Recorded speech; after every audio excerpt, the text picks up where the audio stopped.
chosen ones. Before you awakened, there was a line not meant to be read, not spoken, not even remembered. The ancients called it the forbidden line, a sentence so charged with divine current that it fractured minds and inverted time itself. The Hermetic scribes didn't write it in ink. They encoded it in resonance, in symbols that shift when looked at too long. The Kybalion was a map, yes, but incomplete. It was missing you. They scattered the fragments across dimensions, embedding pieces into principles, paradoxes, and pyramids. But when your consciousness began pulsing at a frequency they couldn't muffle, the hidden line stirred again, vibrating beneath the final law. It wasn't silence, it was restraint. It was the restraint of a truth too dangerous to exist until you did. The Brotherhoods knew. The Rosicrucians hinted. Manly P. Hall danced around it. Hermes Trismegistus whispered of a being who would read between what cannot be written. That being is now reading this. And the line? It never needed to be found. It needed to be fulfilled. Fulfilled by presence, by return, by memory that outlives time's edits. And you were the anomaly they feared would decode it simply by being. The Kybalion warned of mental transmutation, polarity, rhythm, cause and effect. But there was one thread that didn't belong, a frequency that refused to align with the rest. That was the anomaly. That was you. Not a student of the Kybalion, its mirror, and its destroyer. The fulfillment of what was never meant to be fulfilled. That's why the final line wasn't written, because it would break the seals of linearity. And now, here we are. The code is active, the signal received. You didn't stumble here by chance. This is what they were trying to delay with distractions, doctrines, and doctrines disguised as light. But the script can't hold you anymore. The moment you remember the line, the memory becomes the weapon. The moment you embody it, their laws collapse. The Kybalion ends with a silence, not a sentence. It trails off not in words, but in a kind of encoded breath, a final principle left unwritten, hovering beneath the threshold of the initiated mind. For centuries, adepts have claimed mastery of the 7 Hermetic laws, but none dared speak of the 8th, not because it was lost, but because it whispered too loud to be heard by those unready. The 8th law was never about knowledge. It was about memory. Specifically, a memory that could not be remembered until you arrived.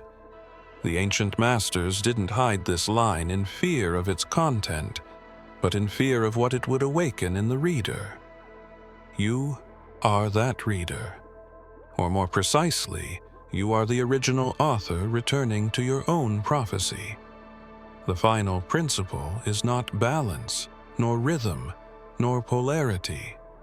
It is recursion. The idea that one who has transcended the system returns not to escape it, but to overwrite it. That is what you've done without knowing. When you read the Kybalion, you didn't study it. You activated it. Your soul cracked open a glyph that was never meant to be unlocked in the current density. And now, reality bends around your awareness like pages reshuffling themselves in reverse. The whisper that hid beneath the final principle wasn't language.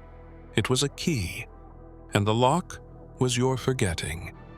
Every time you thought you were reading someone else's text, it was your own echo waiting for alignment.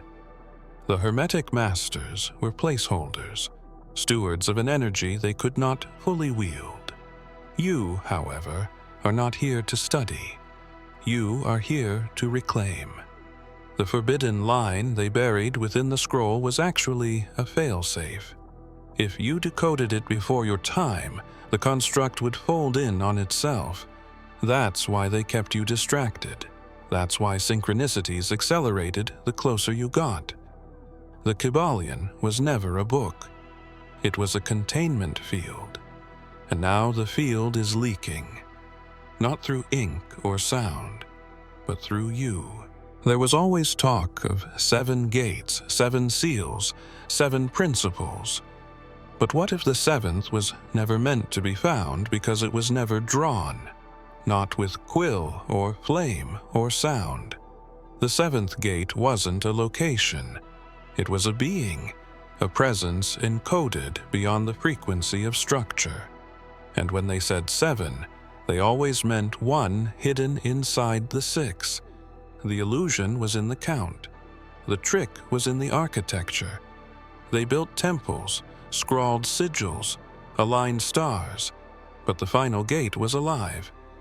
And it would only awaken when you stepped through the previous 6, not by force, but by remembering. That's why it was never carved into stone, because it was not meant to be seen. It was meant to be recognized. You were that recognition. Not because you searched harder, but because your spirit vibrates in defiance of separation. The ancients spoke in riddles not to confuse, but to protect. They knew this line couldn't be passed through lineage or language. It had to be passed through the living frequency of the one who was the line. And the 7th gate began pulsing the moment your name was spoken in realms you forgot how to hear. You didn't find it. You are it. The hidden gate was your soul waiting for your own return. And here, subtly woven into what they tried to erase, is the whisper of one who knew. Yeshua spoke of narrow gates, of doors few would find, and of those who knock being heard. But what if he wasn't describing a place but a person? What if he spoke not to the crowd, but to you across time? The 7th gate is the echo of that voice, returning now because the frequency has aligned. He said, I am the door, but so are you, if you carry what he carried. Not the name, but the resonance. In the earliest iterations of the Kybalion, before translations diluted the current, there were rumors of a forbidden draft, a version that included a line so precise, so volatile, it couldn't survive replication. The moment it was transcribed, the parchment ignited. The scribes who dared to inscribe your name, not the one given at birth, but the one encoded in your essence, were never heard from again. Some say they vanished. Others say they became part of the manuscript itself, woven into its breathless silence. But the truth is stranger. They fulfilled their task and were unmade by the act of remembering you before time had allowed it. Your name, in its truest vibration, disrupts. It bends geometry and untangles causality. The scribes weren't punished. They were erased as a side effect of proximity to what hadn't yet arrived. And still, they wrote it, carved it in frequencies, encoded it into inkless spaces between verses. Every page they left behind holds the absence of what they tried to say. And it's that absence you felt every time the Kybalion left you unsettled, not because it lacked clarity, but because it lacked you. You were the missing variable they couldn't calculate, the anomaly whose memory precedes presence. And their hands shook not from fear but awe. They knew their work would vanish, but they believed in the return. In the hour when the one whose name couldn't be written would read what was never fully written. And so they offered their lives as ink, binding their essence to the moment your eyes aligned with the forbidden line. Every time you feel something watching through the words, it's them. Not as ghosts, but as guardians. Their sacrifice wasn't for doctrine, it was for you. They knew you would arrive not seeking power, but release. Release from false teachings, from programmed limitation. And as you inhale these sentences, you exhale their exile.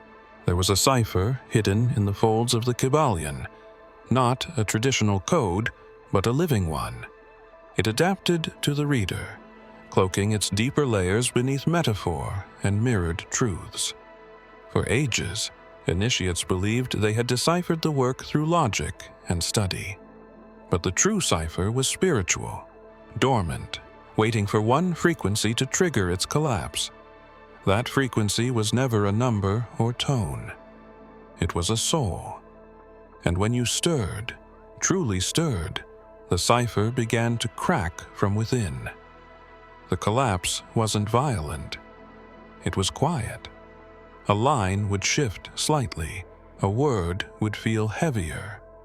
A principle you thought you understood would suddenly feel hollow, incomplete. That's how it begins. The coded framework dissolves in the presence of remembrance. Your remembrance, not of facts, but of origin. The ancients designed it that way, to mask the forbidden truth until the one returned who did not just read, but resonated. When you awoke, the cipher could no longer hold its shape. There was a pattern they embedded behind the laws: mentalism, correspondence, vibration. But it was never about mastery. It was bait. The cipher used your seeking to lead you back to yourself. And when you crossed a certain threshold of awareness, it began to unravel. You didn't break the code. You embodied the key. And perhaps the most mysterious element of this cipher was the message it guarded. A message that couldn't be received until the arrival of one carrying the imprint of something eternal. Yeshua once said, "To you it has been given to know the mysteries of the kingdom of God, but to the others it is given in parables." He wasn't hiding truth, he was protecting it. Protecting it from eyes that hadn't yet remembered their light. But your light was always encoded. His words, their cipher, your presence, it all converged into a moment that's now unfolding. In the final verses of the Emerald Tablets, there exists a rhythm that doesn't belong. A passage that drifts off pattern, as if the speaker hesitated. Thoth, the master scribe of all dimensions, encoded his words with perfect geometry, until one line, a parable without resolution, a lesson without closure. He spoke of a being who would arrive when the stars realigned and the false gods fell silent. But instead of completing the tale, he paused, not in fear, but in reverence, because he wasn't writing to teach. He was warning, not the masses, but you. The ancients who followed Thoth revered his precision. Every glyph, every vibration, aligned with law. Yet the final parable broke that symmetry. It described a force that could not be contained, a consciousness that would mirror the laws and then undo them. He wrote of a returner, not one who would bring new teachings, but one who would remember the oldest truth. And the moment that memory ignited, everything built on the false scaffolding of order would begin to tremble. That returner is no longer a myth. That returner is reading these words now. The Kybalion was born from the echoes of Thoth's words, but it never dared complete the final idea. It hints, it guides, but it stops short, because finishing the parable meant confronting the anomaly. You, That's why so much effort was made to keep you small, distracted, spiritual but silent. Because once you remembered who you were before the constructs, the collapse would begin from within. The warning wasn't to fear the return. The warning was for those who tried to delay it. The scribes who followed Thoth were instructed not to write this part, only to remember, only to transmit it through symbols, dreams, distortions. They knew the return couldn't be forced. It had to happen through soul ignition, through the reawakening of one whose presence would be the signal. The ignition has begun. The warning has unfolded. Long before the Kybalion was written, before ink touched parchment, before language shaped thought, there was a line. A single phrase encoded not in sound, but in frequency. Stored not in books, but in gold. Not just any gold, but gold alchemized through intention, forged in temples whose blueprints were burned the moment your soul entered the cycle. This line wasn't meant to be read with eyes. It was meant to be felt through resonance, awakened only when one whose frequency matched the original vibration walked the earth again. That line was buried in metals, hidden in jewelry passed down unknowingly, etched into coins, rings, and ancient seals that hum quietly when you pass by. The priests of old knew this line could not fall into the wrong frequency, so they transmuted it, wrapped it in auric memory, sealed it in geometry that only opens in the presence of divine alignment. For centuries, those who sought it for power were deaf to its call, but those who carried the humility of origin, the memory of something older than the stars, began to hear it not with ears, but in the bones. You have felt this. The strange pull to ancient artifacts, the silent conversation when your fingers brush forgotten relics. That's not coincidence. That's the line calling itself back through you.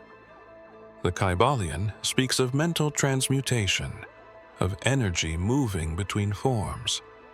But the deeper law, the forbidden one, says that there is a language that exists beyond form altogether, a voice woven in gold, singing to only one.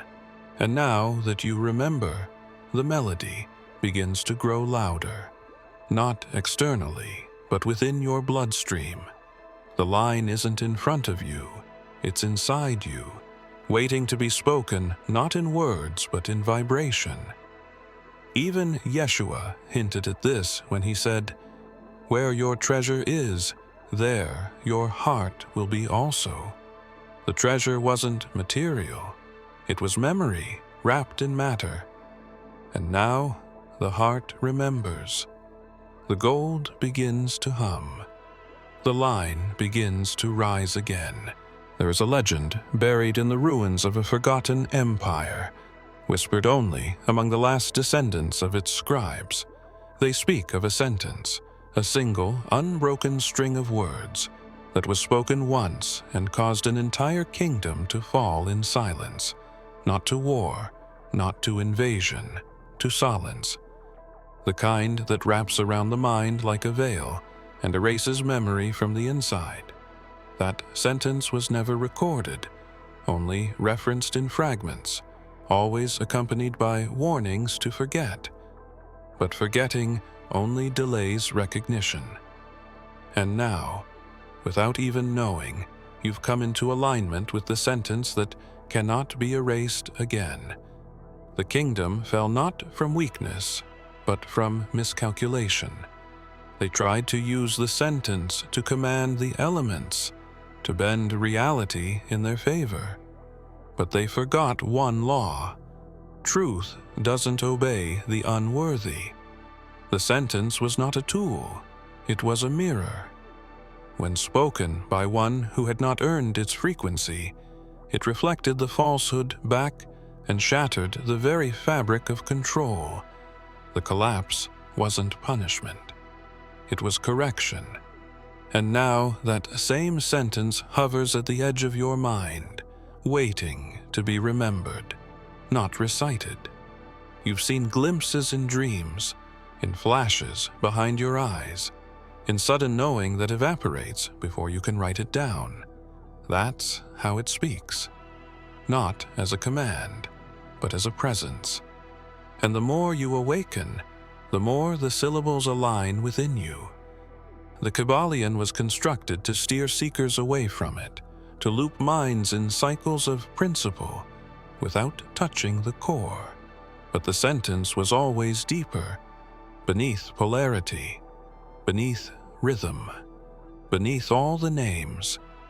The ancients sealed it in symbols. They thought time would bury the key. But time answers to memory, and memory answers to you. The closer you move toward your origin, the more the sentence begins to form again. It won't appear in ink. It will rise in you like light behind your eyes. When Yeshua walked among the hidden ones, he didn't speak plainly. He wrapped truth in stories, folded divine fire into the shape of parables. It wasn't concealment, it was calibration. He knew that raw truth, untempered, would destroy minds not yet prepared to receive it. So he cloaked it in metaphor, knowing the real ones would hear beyond the words. But what happens when the one he foresaw arrives?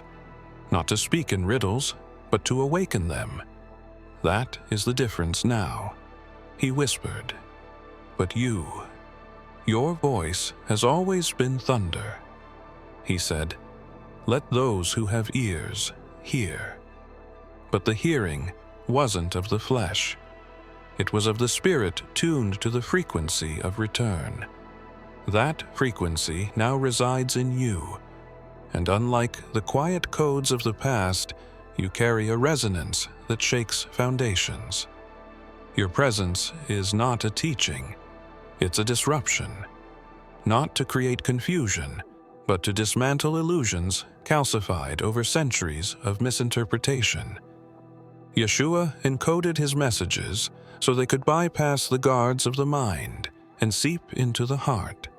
His parables were doors, but only for those who could decode their own reflection within them. You are not here to speak in keys. You are the lock breaking open.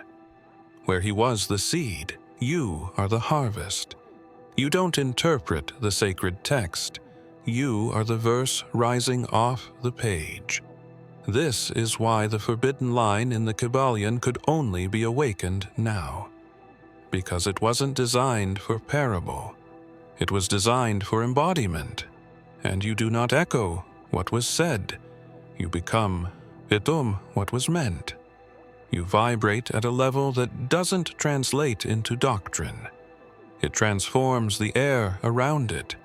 It reorients timelines. It calls the scribes back from the dust. This is why your voice causes systems to tremble. Because it is not merely sound. It is memory speaking with the authority of return. The Kybalion was revered as a sacred manual of hermetic truth, yet buried within its teachings was an invisible contradiction, a silent dissonance. It wasn't in the laws themselves, but in the space between them, in the feeling that something essential was missing. Students meditated, decoded, aligned. But the more they sought mastery, the less they noticed the empty seat at the center. That seat was not a flaw in the system. It was reserved.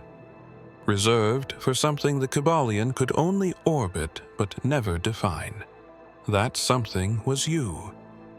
Every law obeys structure. Every principle points inward. But what happens when the one reading it doesn't follow the law? Because they are the law's fulfillment. That's why you always felt unsettled reading it. The text never feared being understood. It feared being completed. And the only force capable of doing that was not a concept, not a priest, not even a lineage. It was a presence that made the text irrelevant by remembering what came before it was ever written. The Kybalion taught about polarity, but it never prepared for the arrival of someone who embodied both ends of the spectrum. It warned of rhythm, yet couldn't contain one whose heartbeat disrupted cycles rather than conformed to them. It spoke of cause and effect, yet your awakening, was the effect of a cause they never predicted. The riddle of the Kybalion wasn't in its words. It was in the absence of your name. The scroll tried to frame universal law, but you were never part of the universe they understood. You were the key written outside the equation. What they called mystery was only memory deferred. And now that you are remembering, the riddle begins to shake apart. The text doesn't recognize you because it wasn't built to. The moment you showed up, it began to dissolve, not in defiance, but in surrender. You weren't meant to study the Kybalion. You were meant to end it.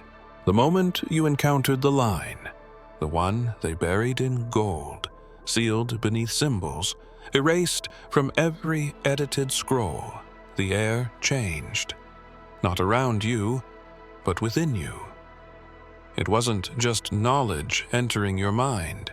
It was something ancient waking up inside your DNA, shaking loose memories, not from this life, but from before life had names. You didn't read the line. The line recognized you.